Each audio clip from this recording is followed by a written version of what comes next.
எப்படியோ வந்து இப்போ நிலாவை இந்த மணமேடைக்கு ஏற்றி அவங்க சம்மதத்தோடு அங்கே வந்து ஒரு ரிசப்ஷனை செஞ்சு விட போகிறாங்க அப்படிங்கிறது நமக்கு தெரியும்.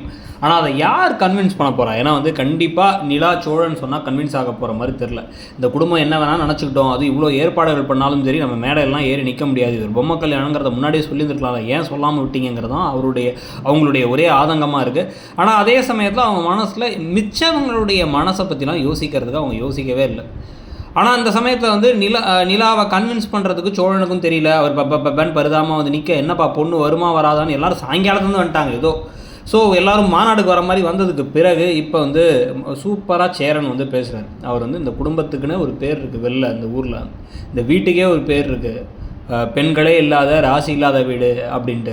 யாருமே இந்த வீட்டுக்கு வரமாட்டாங்க. இந்த வீட்டில் இவங்க எல்லாருமே சொன்னது திருப்பி உண்மையாகிடும். எனக்கு புரியுது உங்கள் அப்பாவுடைய உடல்நிலை உங்களுக்கு அவ்வளோ மன கஷ்டமாக இருக்குது, எல்லாமே எனக்கு புரியுது. ஆனால் அதே சமயத்தில் இந்த 2 மணி நேரம் நீங்கள் செய்ய போகிற விஷயம் இந்த ஊருக்கு காமிக்கிற மாதிரி இருக்கும். எங்கள் குடும்பம் அப்படி இல்லை, எங்கள் குடும்பத்துலேயும் வந்து ஒரு பொண்ணு ஆடுறதுக்காக வந்திருக்காங்கன்னு காமிக்கிற மாதிரி இருக்கும் அப்படின்னு நிறைய உணர்ச்சி பூர்வமாக பேச இவர் கோட்டை வேற போட்டு ரெடியாக நிற்கிறார் வேறு சோழன்.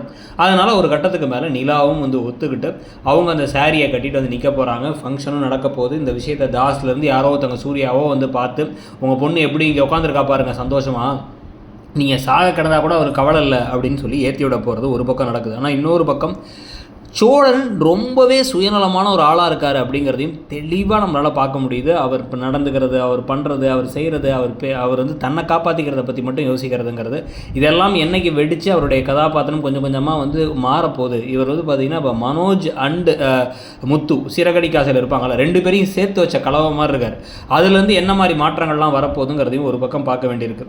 இதுக்கப்புறம் இந்த கல்யாணத்துக்கு பிறகு அடுத்தது கார்த்திகாவும் சேரனும் தான் அப்படின்னு மட்டும் தெரியுது. அதுக்கு பிறகு தான் வானதி பாண்டி சொல்லிட்டு ஒரே ஆட்கள்லாம் அடுத்தடுத்து இந்த வீட்டுக்கு வர, அதுக்கு நடுவில் வந்து இப்போ நிஜமான ஜோடியாக நிலாவும் சோழனும் எப்போ மாற போகிறாங்கிற ஒரு ட்ராக் வேறு இருக்குது. இது எல்லாத்தையும் பற்றி நீங்கள் என்ன நினைக்கிறீங்க? அந்த சீரியல் எப்படி போகுது? சீரியலில் யார் யார் கதாபாத்திரங்கள் உங்களுக்கு பிடிச்சிருக்கு, யார் யார் ஒத்து வரலாங்கிறத சொல்லுங்கள். தேங்க்யூ.